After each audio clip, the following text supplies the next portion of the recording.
Salut à tous, aujourd'hui je vous présente une config à 2500€. La config est entièrement équipée de LED RGB mais possède également d'excellentes performances. Je rappelle que dans cette vidéo il n'y a ni écran, ni périphérique, ni système d'exploitation, il y a seulement les composants de la tour. Je vais commencer par la carte mère et pour ça j'ai choisi la MSI Z270 Gaming Pro Carbon. Elle utilise le socket 1151, c'est une carte mère ATX ce qui vous laissera plus de place entre vos composants et améliorera le refroidissement. Elle supporte le multi-GPU AMD Crossfire et le SLI. Elle a 6 ports SATA à 6 Gbps et 2 slots M2, un port HDMI et un port DVI-D. Elle dispose de 1 USB 3.1 type A, 1 USB 3.1 type C, 4 USB 3.0 et 2 USB 2.0. Jusqu'à 64 Go de RAM, audio HD 7.1, elle est équipée de LED RGB et elle est disponible au prix de 196,90€. Pour aller avec cette carte mère, j'ai choisi l'Intel Core i7 7700K qui est un processeur de la 7ème génération. J'utilise le socket 1151, c'est un quad-core, c'est-à-dire qu'il dispose de 4 cœurs. Ce processeur prend en charge la DDR4, il est compatible avec la 4K et les vidéos en 360 grâce à son chipset graphique Intel HD Graphics 630. Il a une fréquence de 4,2 GHz et de 4,5 en boost, mais peut être overclocké. Il consomme peu en énergie. Ce processeur est vendu sans ventirad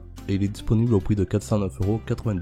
Pour le ventirad du processeur, j'ai choisi le Kraken X62 de chez NZXT. Il offre d'excellentes performances et il est silencieux. Il est très bien fourni car les supports de AMD et Intel sont présents dans la boîte et peut se monter sur la plupart des sockets. Deux ventilateurs de 140 mm sont fournis avec le radiateur. La pompe dispose de LED RGB qui vous permettra de la personnaliser comme vous le souhaitez. Et il est disponible au prix de 189,90€. Pour la mémoire RAM, j'ai choisi de prendre 4 barrettes de 4 Go de Corsair Dominator Platinum pour un total de 16 Go. Il faut toujours préférer le dual ou le quad channel qui permettra de traiter plus de données en même temps, ici ça sera du quad channel. C'est des barrettes de DDR4 en 3000 MHz, elles disposent de dissipateurs thermiques, des LED RGB sont intégrés dans les barrettes et elles sont disponibles au prix de 199,90€.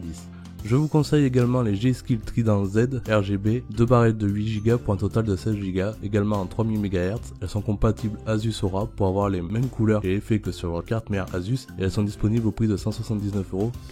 Pour les cartes graphiques, j'ai choisi de partir sur un SLI de GTX 1070 Gaming X 8 Go de chez MSI. Elles sont compatibles réalité virtuelle, elles disposent de 3 modes, un mode overclocké, un mode gaming et un mode silence. Si les cartes graphiques sont en dessous des 60°C, les ventilateurs ne seront pas activés. Elles sont équipées d'une backplate pour consolider la carte et améliorer la dissipation de chaleur à l'arrière. Les cartes disposent d'un éclairage RGB totalement réglable via un logiciel. Elles disposent de 3 DisplayPort, un HDMI et un DVI-D chacune. Elle est disponible au prix de 499,90€ et comme il y en a deux, ça nous fait un total de 999,80€. Pour relier les deux cartes graphiques, il nous faut un pont SLI et j'ai choisi le pont de chez EVGA. Alors faites attention car il existe plusieurs tailles suivant comment vos cartes sont espacées et vérifiez également qu'ils soient bien compatibles avec la série GTX 10. Celui-là l'est et le logo EVGA est équipé d'une LED. Il est disponible au prix de 39,95€ sur matériel.net. Pour émettre votre système d'exploitation et vos jeux, j'ai choisi un SSD M2 de 250 Go de chez Western Digital, 540 ms en lecture et 500 ms en écriture. Avec les SSD M2, vous gagnez encore plus de place car il se fixe directement sur la carte mère. Il est disponible au prix de 99,90€. Pour le disque dur, j'ai choisi le Western Digital Blue de 2TB, il est disponible au prix de 79,90€. Pour faire tourner cette config, j'ai choisi la RM750X de chez Corsair. C'est une alimentation de 750 watts, elle est certifiée 80+ Gold, le ventilateur de 135 mm est silencieux et thermorégulé, elle dispose de multiples systèmes de protection intégrés, c'est une alimentation modulaire et elle est disponible au prix de 127,90€.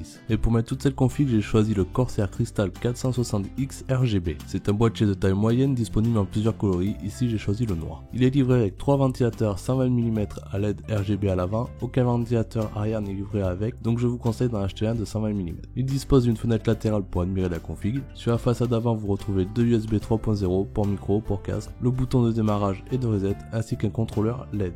Elle peut accueillir des cartes graphiques jusqu'à 37 cm de long, des ventirades jusqu'à 17 cm et les alimentations de 20 cm maximum. Le boîtier est compatible avec le water cooling. Vous aurez 3 emplacements pour les disques durs de 2,5 pouces et 2 emplacements pour les disques durs de 3,5 pouces. Et il est disponible au prix de 179,90€.